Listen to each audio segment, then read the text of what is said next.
എല്ലാവർക്കും നമസ്കാരം. ഇന്ന് ഷെയർ ചെയ്യുന്നത് ഒരു ഫിഷ് ചില്ലിയുടെ റെസിപ്പിയാണ്. നല്ല ടേസ്റ്റി ആയിട്ടുള്ള ഒന്നാണ്. ഫിഷ് ചില്ലി തയ്യാറാക്കാൻ വേണ്ടി മീൻ എടുക്കുമ്പോൾ മുള്ളില്ലാത്ത മീൻ നന്നായി കഴുകി വൃത്തിയാക്കി അത്യാവശ്യം കഴമ്പുള്ള ഏതെങ്കിലും മീൻ എടുക്കുന്നത് നല്ലത്. ചെറിയ കഷ്ണങ്ങളാക്കി മുറിച്ച് വെക്കണം. 1 table spoon cornflour, 1 table spoon മൈദപ്പൊടി, 1 ടേബിൾ സ്പൂൺ മുളക് പൊടി, 1/4 ടേബിൾ സ്പൂൺ മഞ്ഞൾപ്പൊടി, 1/2 ടേബിൾ സ്പൂൺ കുരുമുളക് പൊടി ഇത്ര ഇതിലേക്ക് ചേർത്ത് കൊടുക്കാം.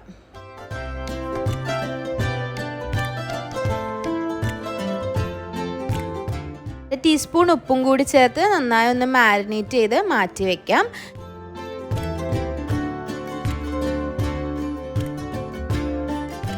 ഇനി ഇതിലേക്ക് കുറച്ച് കളർ ചേർക്കണമെങ്കിൽ ചേർക്കാം. പെർമിറ്റഡ് ആയിട്ടുള്ള ഫുഡ് കളറ് ചെറിയൊരു ഡ്രോപ്പ് ചേർക്കണമെങ്കിൽ ചേർക്കാം. ഇല്ലാത്തവർ ചേർക്കേണ്ട ആവശ്യമില്ല. സാധാരണ നമ്മൾ വീട്ടിലൊക്കെ തയ്യാറാക്കുമ്പോൾ ചേർക്കേണ്ട ആവശ്യമില്ല. ഞാനിവിടെ വീഡിയോ ഉള്ളത് കൊണ്ട് മാത്രമായിട്ട് കുറച്ച് കളറ് ചേർത്താണ്. ഇനി ഇത് വെളിച്ചെണ്ണയിലിട്ട് സാധാരണ നമ്മൾ ഫ്രൈ ചെയ്യുന്നത് പോലെ ഫ്രൈ ചെയ്തെടുക്കാം. ചുവട് കട്ടിയുള്ള ഒരു പാനിൽ വെളിച്ചെണ്ണ ഒഴിച്ച് വെളിച്ചെണ്ണ നന്നായി ചൂടാവുമ്പോൾ മീൻ അതിലേക്ക് ഇട്ട് കൊടുക്കാം. ഒരു സൈഡ് ഏകദേശം ഒരു മീഡിയം ഫ്ലെയിമിൽ ഒരു 3 മിനിറ്റ് വെച്ച് കൊടുക്കുക. അതിനുശേഷം തിരിച്ചിട്ട് രണ്ടാമത്തെ സൈഡും വേവിച്ചെടുക്കാം. ഏകദേശം ഒരു 5-6 മിനിറ്റ് കൊണ്ട് തന്നെ ഈ ഒരു മീൻ നന്നായി വെന്ത് റെഡിയായി കിട്ടും.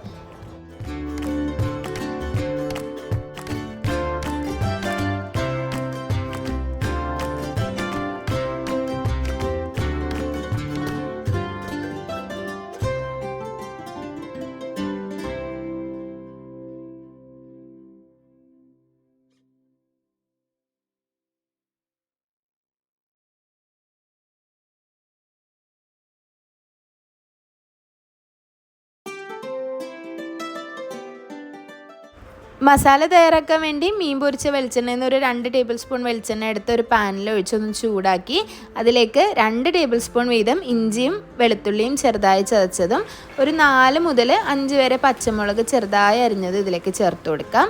ഒന്നങ്ങ് വഴണ്ട് വരുന്ന സമയത്ത് ഒരു ചെറിയ സവാള ചെറുതായി മുറിച്ചത് ചേർക്കാം.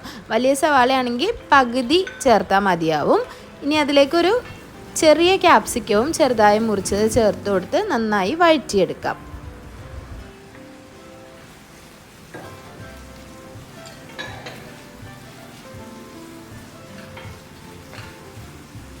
ഇതിലേക്കൊരു 2 table spoon red chilli sauce ചേർത്ത് കൊടുക്കാം. 2 ടേബിൾ സ്പൂൺ ടൊമാറ്റോ കെച്ചപ്പ് ചേർത്ത് കൊടുക്കാം. 1 ടീസ്പൂൺ സോയ സോസ് ചേർക്കാം. സോയ സോസ് അധികം ചേർക്കണ്ട.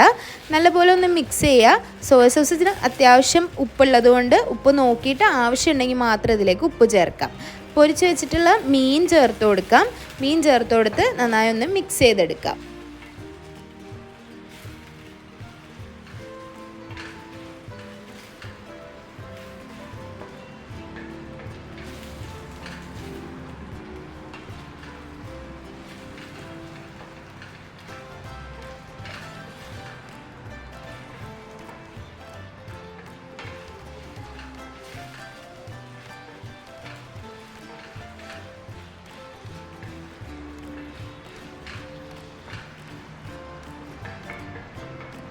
അതുപോലെ മിക്സായി വരുന്ന സമയത്ത് ഇതിലേക്ക് 1 ടീസ്പൂൺ കുരുമുളക് പൊടി ചേർത്ത് കൊടുക്കാം. 1/2 ടീസ്പൂൺ ഗരം മസാലപ്പൊടി ചേർത്ത് കൊടുക്കാം. നല്ലൊരു ടേസ്റ്റ് കിട്ടാൻ അത് ഹെൽപ്പ് ചെയ്യും. നല്ലപോലെ ഒന്ന് മിക്സ് ചെയ്യുക. നിങ്ങൾക്ക് ഇനിയും നല്ലൊരു കളർ വേണമെന്നുണ്ടെങ്കിൽ ചെറിയ ഡ്രോപ്പ് കളർ കൂടി ഈ ഒരു മസാലയിലും ചേർത്ത് കൊടുക്കാവുന്നതാണ്. അതൊക്കെ ഓരോരുത്തരുടെ ഇഷ്ടമാണ്. ഇത് ചേർക്കണം എന്ന് ഒരു നിർബന്ധമില്ല, ഒഴിവാക്കാവുന്നതാണ്. അപ്പോൾ നല്ല ടേസ്റ്റിയാണ് ഈ ഒരു റെസിപ്പി. കളറൊന്നും ചേർത്തില്ലെങ്കിൽ ഇത്ര കളർ ഉണ്ടാവില്ലെന്നേ ഉള്ളൂ, പക്ഷേ ടേസ്റ്റി ആയിട്ടുള്ള റെസിപ്പിയാണ്. ചോറിൻ്റെ കൂടെയും ചപ്പാത്തി, പൊറോട്ട, അപ്പത്തിൻ്റെ കൂടെയൊക്കെ നമുക്ക് സെർവ് ചെയ്യാം. ഫ്രൈഡ് റൈസിൻ്റെ കൂടെ നല്ല കോമ്പിനേഷനാണ്. അപ്പോൾ എല്ലാവരും ട്രൈ ചെയ്ത് നോക്കി അഭിപ്രായങ്ങളൊക്കെ ഫീഡ്ബാക്സൊക്കെ കമൻസിൽ അറിയിക്കുക. വീഡിയോസൊക്കെ ഇഷ്ടമാവുന്നുണ്ടെങ്കിൽ ലൈക്ക് ചെയ്യുക, ഷെയർ ചെയ്യുക, സബ്സ്ക്രൈബ് ചെയ്യുക. അതുപോലെ നിങ്ങളുടെ ഫ്രണ്ട്സിനും ഫാമിലിക്കും ഈ ഒരു വീഡിയോ ഇഷ്ടമായിട്ടുണ്ടെങ്കിൽ ഷെയർ ചെയ്ത് കൊടുക്കുക. പിന്നെയും നല്ല നല്ല റെസിപ്പികളായിട്ട് കാണാം. അതുവരേക്കും താങ്ക് യു.